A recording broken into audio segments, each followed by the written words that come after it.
Alright guys, welcome back to another video. So we only have 2 weeks left of the NFL season. We are down to the championship games in both conferences, and then we have the Super Bowl. Of course, my Jags were sent home in the divisional round, but regardless, we're still making an NFL video that involves every team, including yours, that was disappointing this season potentially. Every team is involved, and this is an NFL futures, let's say it's a tier list. Yes, it's a tier list that I kind of created. So we're going to take every team and I'm going to give you my opinion on how bright each team's future is, going from bright AF at the top, which I created, which you know what that stands for, very bright, let's just say. Let's keep it a family show. Then pretty bright, then and then dull, which means there is no immediate future success in sight, and I apologize to this fan base. So these are my 4 tiers. These are just my opinions. Make sure to comment your opinions as always, guys. So without further ado, let's go in alphabetical order. I believe this is an alphabetical order of the location of the team. Let's start with the Arizona Cardinals. So the Cardinals, coming into this year, I would have said pretty bright or bright AF because they made the playoffs last year, Kyler Murray and everything, but this year was an absolute disaster. You have J.J. Watt, who has retired. DeAndre Hopkins is probably gone. Kyler Murray tore his ACL. They need a new coach. It's just been a really tough year. I'm going to say I'm not going to say it's completely dull because Kyler Murray still very young, and I think with the right coach, he could still be great, and you probably have a franchise quarterback, so I can't say you have a dull future when your most important position is probably good to go, probably covered. So we move on to the Atlanta Falcons. This one's kind of tough because the Falcons have some good skill position players. They have Kyle Pitts, although he's been pretty disappointing for a first-round pick. And then you have Drake London, big receiver, definitely has the physical tools of a number 1 receiver. But then Desmond Ridder, is that your guy? I don't know.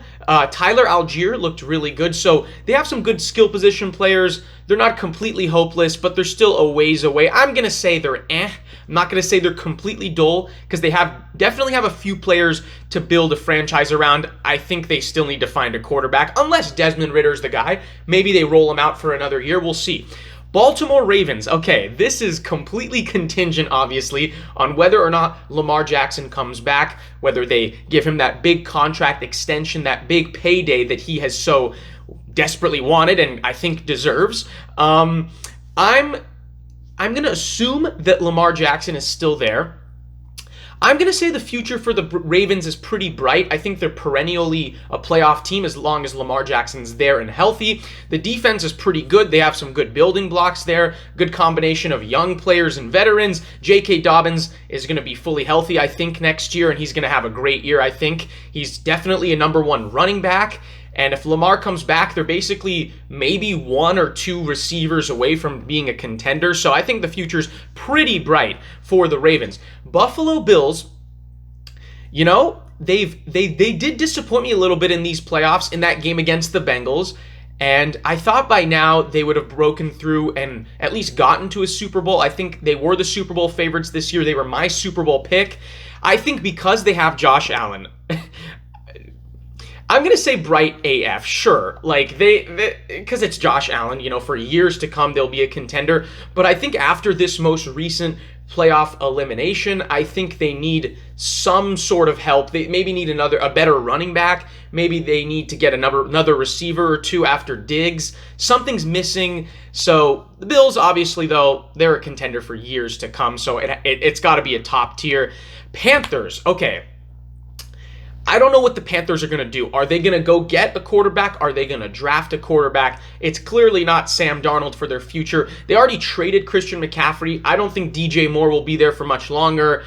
And they have a couple pieces, maybe J.C. Horn, you know, C.J. Henderson on defense. But by trading McCaffrey earlier this year, I think the Panthers are pretty clearly showing us they're in rebuild mode. I'm going to keep them at because I think they have some pieces, and they made some improvements toward the end of the year, and their defense did pretty well. I was thinking about saying dull, but I'm not going to be too harsh with the Panthers. They're not that far away from contention, and there's some things to be excited about. They finished in a 3-way tie for second in the division, albeit it was the AFC going south, but still, not terrible. And I hope they bring Steve Wilks back because they did a better job in the second half of the year. The Chicago Bears. Now, the Bears had the worst record in the NFL. They have the number 1 pick. I don't think they're taking a quarterback. I think they have their quarterback of the future with Justin Fields. If the Bears have enough intelligence to realize that, they just have to get Justin Fields as much help as he needs. But I think they have their guy at QB. So for that reason, I don't think I can put them as a dull franchise for the immediate future or the near future. I'm going to put them in because they do have their guy. I think if you have your franchise quarterback, I don't think I can put you in the bottom tier. The Cincinnati Bengals, easy, top tier, bright AF. The Bengals are a contender for years to come, just like the Bills. And I think with the Bengals beating the Bills on Sunday, I think Joe Burrow is better than Josh Allen right now.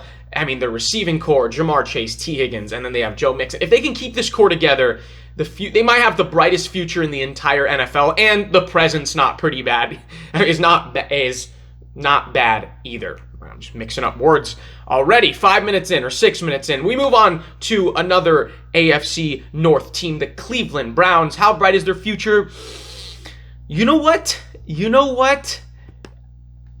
I'm going to say pretty bright. Now, this might be a little bold, but it's all dependent on how well Deshaun Watson plays with the full offseason and being the starter from the start of the year. They have Amari Cooper. They have Nick Chubb. They have pieces. They have Myles Garrett. They have a good O-line. So you would think on paper with a really good QB like Deshaun Watson should be. We'll see if he can go back to his old Texan form. But if he can get there, the Browns are probably a playoff team next year, in my opinion. The Cowboys, another playoff disappointment, another season where they don't make it to the NFC Championship. But despite all that, though, the Cowboys like their logo. They have plenty of star power, and I think their future's pretty bright. I don't know. I mean, Dak Prescott's going to be their guy maybe for another year or two, but that doesn't matter because they have CeeDee Lamb. I think, the Tony Pollard injury is tough. We'll see if he comes back at the start of next year. But, Micah Parsons, a lot of young, good young players, and the Cowboys are always seemingly a playoff team, so their future is pretty bright. The Broncos, okay, you would think dull. We would have our first dull future, but I'm going to say because Russell Wilson, we have to see what they do with a new coach. If he can somehow fix Russell Wilson, you have Jerry Jeudy, you have Courtland Sutton. People forget about Javonte Williams. He should be back next year. They have a good defense, so they're one good QB and coach away from being good. So I don't think the Broncos' future is as terrible as their season was this year. So yeah, I'm gonna keep the Broncos. I'm not gonna put the Broncos in the bottom tier. The Detroit Lions, I think their future is I'm gonna say pretty bright, only because Jared Goff, I think he had a very good season, and I think because of that, they're going to keep him for next year. But is he their long-term answer? I still don't know yet, but man, they look really good. They finished above 500. Great way to end the season, obviously, by spoiling the Packers' playoff hopes, and they just have a lot of good players. Aiden Hutchinson, of course. Jamison Williams will be healthy. I like the receiving core. Amon-Ra St. Brown looked like a top 5 receiver at times this year. So the Lions, I think, are a playoff team next year, and the future is pretty bright in Motown. The Packers, the future's because Aaron Rodgers, I don't know if he's coming back. Even if he does, he's kind of getting old, but they have a couple good running backs. They have a good young receiving core, Christian Watson, Romeo Doubs. They have some good defensive pieces, and I think Matt LaFleur is a pretty good coach. So you can't say the future is dull, even though the future is in question with who's going to be their QB. But Packers, tier. We move on to the Houston Texans. Ladies and gentlemen, we have our first dull tier. Now, the Texans do have the second overall pick. They're probably taking a QB, probably taking Bryce Young. They might have their guy at QB, but I just don't know how good that person is that will be their QB. And aside from that, they have almost no big-time players, really probably the least amount of star power in the league. And I just don't know who on this roster you can say is a franchise caliber player. And they need a new coach as well. Just honestly, the biggest rebuilding project in the NFL, I would say right now, is the Texans. So I have to say their future is dull. Then we have the Colts. We didn't have a single dull tier team, and now we've gone back to back. The Colts also have a dull future because what do they do at QB? Matt Ryan was a disaster this year. What do they do at coach? Jeff Saturday shouldn't be coming back, seriously. Michael Pittman's pretty good. Jonathan Taylor's pretty good, but it's like, this year just they completely messed them up. They're searching. They really are. And I don't know what they're going to do at the most important position at QB. And they finished 4-12 this year, 4-12-1, I believe. Just a disaster of a year. The Jacksonville Jaguars. Bright AF. Am I a little biased? Sure. But come on, objectively. How bright is this future, though? Trevor Lawrence, Christian Kirk, Travis Etienne, hopefully Evan Ingram comes back, Zay Jones, and you get Calvin Ridley back. You win the division this year, get to the divisional round, lose to the Chiefs, put up a good fight, maybe should have won the game if you avoided some mistakes. That was kind of annoying, but regardless, way overachieved, way ahead of schedule, great coach in Doug Peterson, so much to be excited about in Duval, so I would have to say bright AF. And the team they lost to, the Kansas City Chiefs, also bright AF because it's Patrick Mahomes, the best quarterback in the league. Maybe you can argue Joe Burrow. I'm not, but with Mahomes, for years to come, easily the Chiefs are a high-end contender, obviously. So the Chiefs have an extremely bright future. The Chargers, this might surprise you. No, actually, no. I'm going to say pretty bright. I was about to say top tier, but I can't do it with Brandon Staley still being their coach. I think it's a mistake to bring him back. Looks like they are going to bring him back. And I don't think it's a good idea. I don't think he should be the coach. So I think he holds that offense back. They have so many good skill players. They have Justin Herbert. They have a good amount of talent on defense.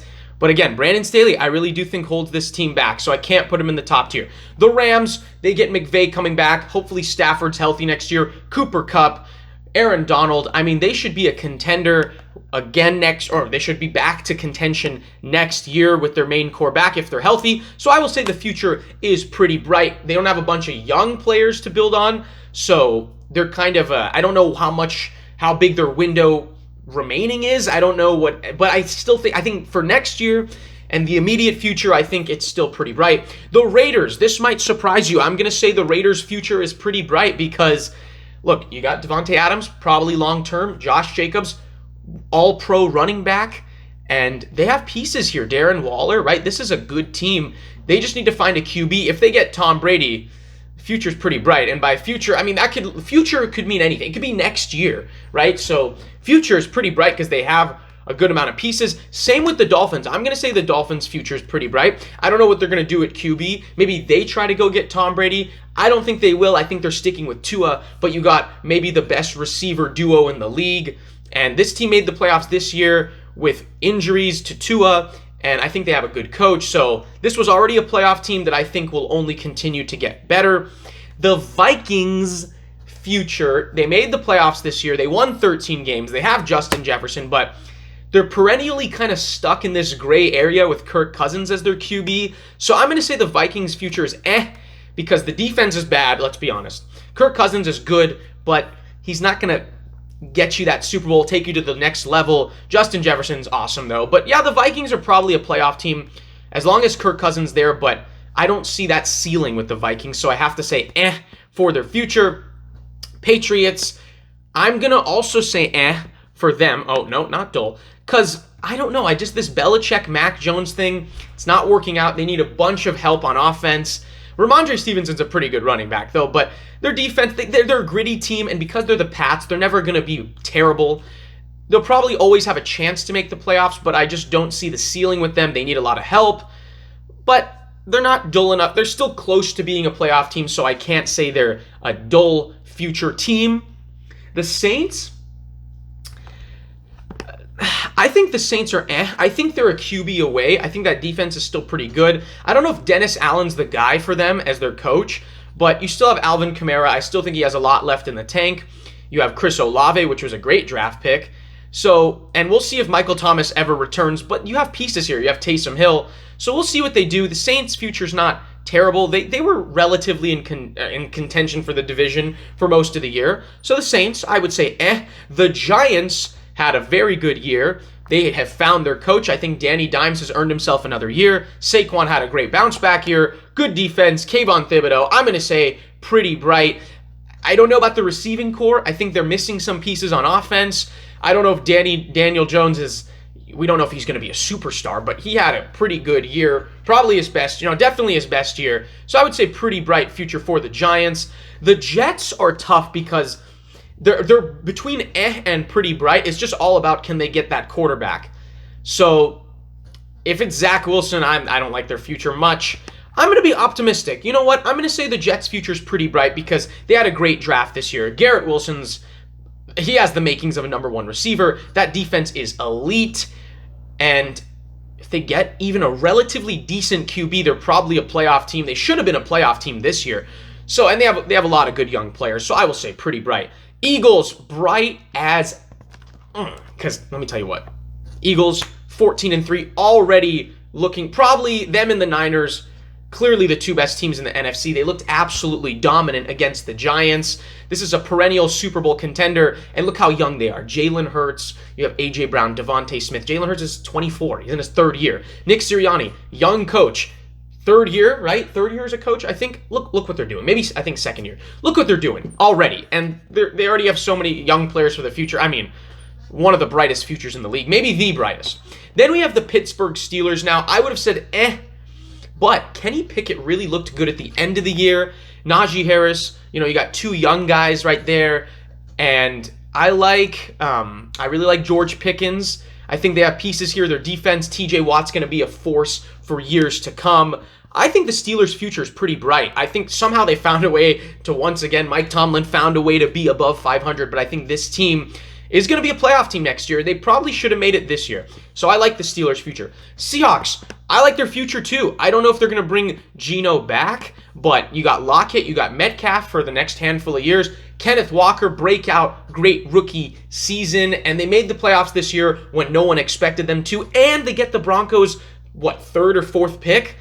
Great year for the Seahawks. So, stuff to be excited about in the Pacific Northwest for Seahawks fans. The Niners, the future is bright AF, because who would have thought Brock Purdy would be doing what he's doing? And that is the most stacked skill position team ever. I mean, Christian McCaffrey, George Kittle, Brandon Ayuk, Debo, it's so good. It doesn't make sense how good that team is. Nick Bosa on defense, defensive player of the year. And suddenly, Trey Lance might not have a job at the start of next year, or at least the starter, because Brock Purdy, what a story he's been, obviously. So the Niners, I mean, if Brock Purdy's a franchise QB, which he might be, who knows?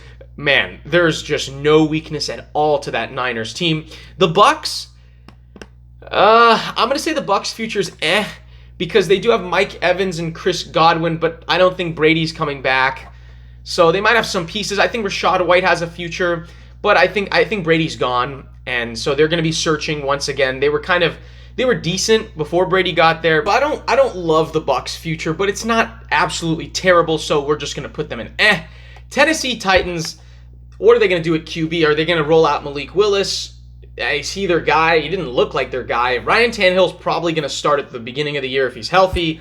Derrick Henry, though, I think Derrick Henry alone keeps them in I wouldn't say their future's that bright. I think that we saw a changing of the guard in the AFC South. I think this is the Jags division now. But the Titans have some pieces. I think it could be a wild card team, but I wouldn't say they have a big time future, because I think they're still searching for a QB and they need some receiving help as well.